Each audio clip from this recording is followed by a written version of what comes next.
Hello, my name is Jeffrey Nicholas. I'm a professor of philosophy at Providence College. This is the second of a four-part lecture on the origins of Catholic social thought, centered around the document Rerum Novarum.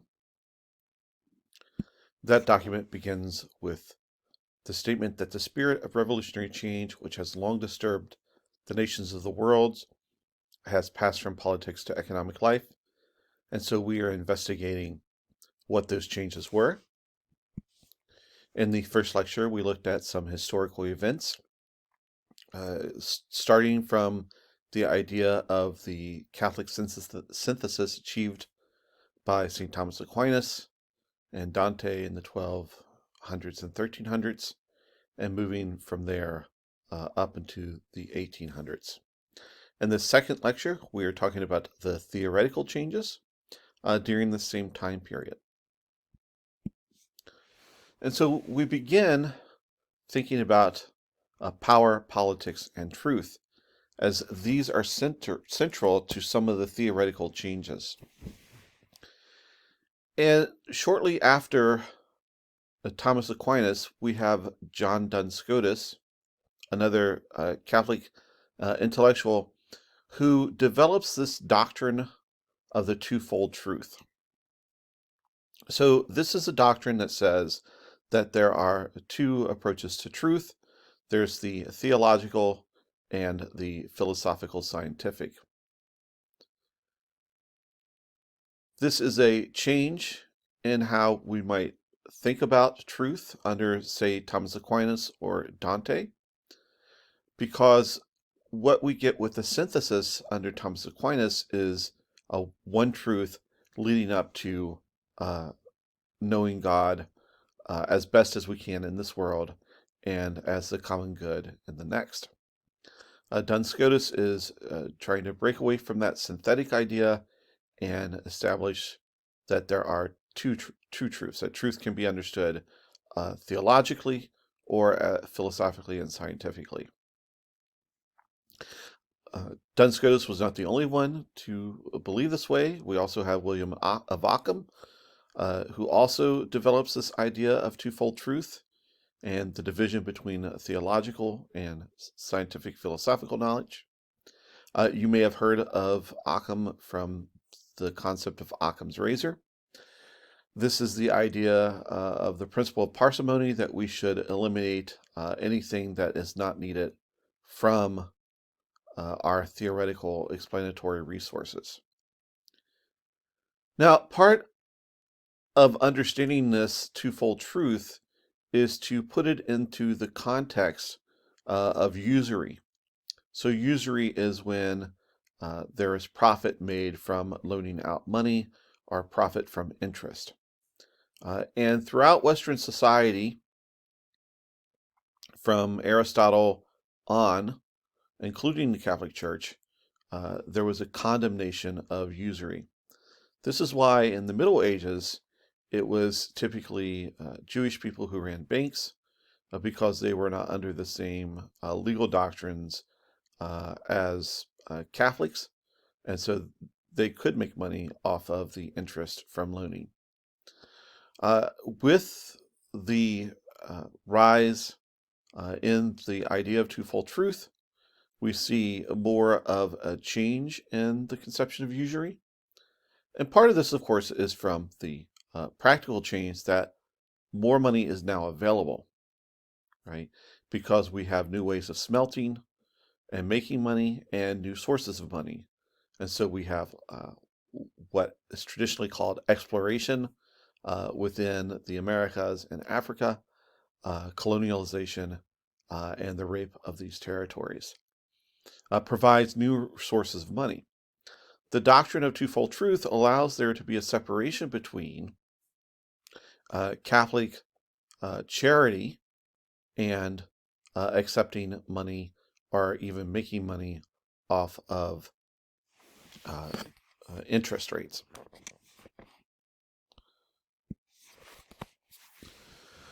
We want to also return to Dante, who is important for conceiving of a Catholic synthesis in his idea of the Divine Comedy, but he's also important for understanding the new way that we are to think about power and politics and truth. And so he wants to make a distinction between secular and spiritual rule. Now, his purpose in doing this is actually to save the papacy, right? He believes the popes are too much involved in political affairs, and he wants to separate out the secular and spiritual rules to save the papacy from any kind of embarrassment it might have by being involved in political affairs. But his justification for this separation is actually fairly Protestant. Now, that's an anachronism, of course, at this time because we don't have Protestant thought, but it forefigures the idea that Scripture is the ultimate authority, right? And so Scripture provides the authority to distinguish between secular and spiritual rule. And we've heard this kind of idea today in terms of money and taxation, give unto Caesar what is Caesar's. But that means people get to keep their money for themselves, and charity is something separate from what the state gets to take. Dante's not making such a sophisticated argument as that. He just wants to say that Scripture gives authority to secular authority figures, and the spiritual rule is something separate. Another Italian theorist, Marsiglio, takes this idea one step farther and says that the temporal authority is supreme over sacred authority. And what he's trying to argue here is that law has to be divorced from the biblical and eternal law that we would find synthesized under someone like Thomas Aquinas. So law becomes something completely secular with Marsiglio, right? And this is because he wants to argue that we live in this temporal world with its own goods, and we have to live in that world and succeed in that world before we can move on to the spiritual world. And so there's a division here in power, right? Who has power over a territory? Who has power over life? In politics, how do people relate to political power? How do people make political decisions? But also in terms of truth, right? Because the division between secular and spiritual rule is akin to this division between theological truth and scientific philosophical truth. So we see this breaking up of the Catholic synthesis in theory developed by Italians and Catholics. Stepping away from that development, we also have the rise of Romantic nationalism. This is the first form of nationalism. Nationalism is the idea that the nation state becomes a prominent way of identifying ourselves. We would not have thought about nations in the same way before the 1700s. But what happens is with the French Revolution, we get this expanse out of France with Napoleon and an attempt to conquer the known world. Of course, the known world only being Europe, but this attempt to take over the world by the French. And suddenly there's this romantic idea that we have to defend our own nation against the French. And so there's this nation-state identity that comes to replace, as primary in the consciousness, church identity. One of the primary philosophical thinkers of this period, Hegel, identifies the nation-state as the ultimate end of reason and of history, and that we come to an awareness or consciousness of ourselves as free in our identity with the nation-state. We also have the development of classical liberalism and socialism, and we'll talk about these separately. A classical liberalism is the idea of limited government and the liberty of the individual in conscience, religion, and free markets. When I talk about classical liberalism, I'm using this in the traditional way of political theory and philosophy to understand any sort of theory in which government is limited and the individual is free in a variety of areas. So this would include in the United States, Democrats and Republicans, the libertarians, are all classical liberals, right? We might talk about Democrats as liberals, but Republicans are liberals as well because they, in some ways more than Democrats, argue for limited government. In the United Kingdom, we would talk about the Labour Party, liberal Democrats, and conservatives. Again, all of these share in the basic ideas of classical liberalism with limited government and liberty of the individual.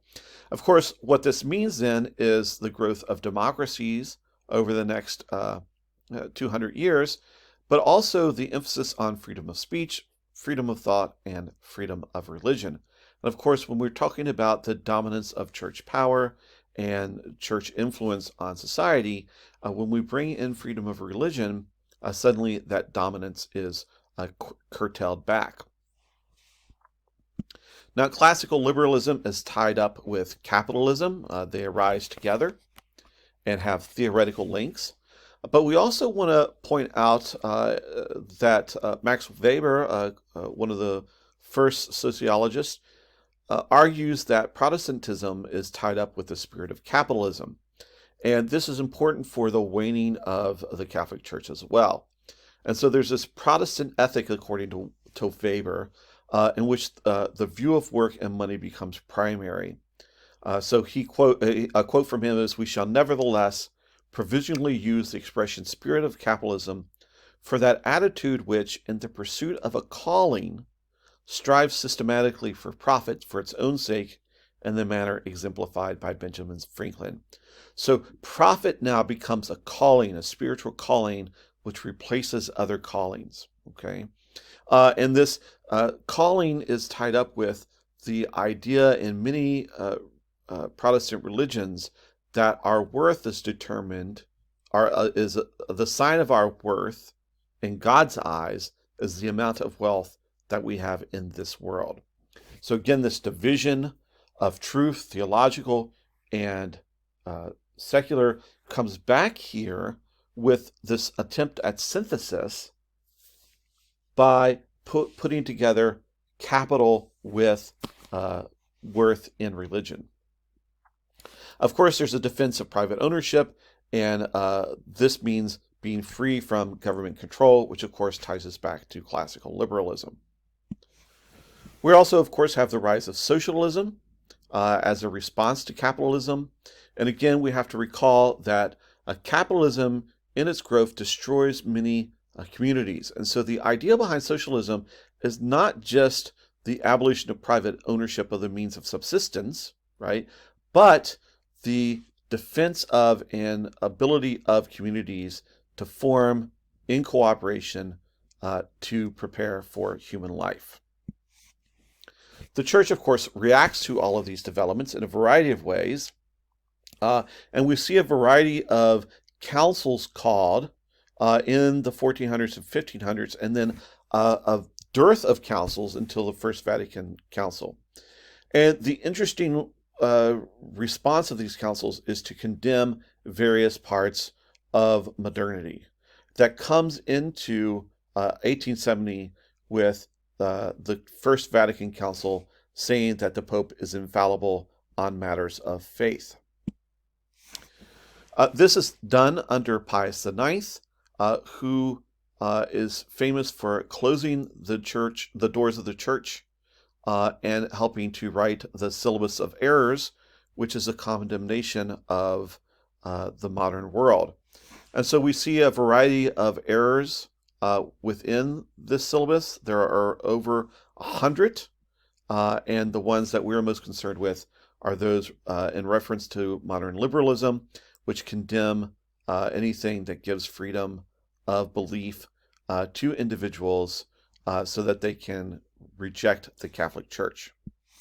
And so that's an overview of these basic ideas.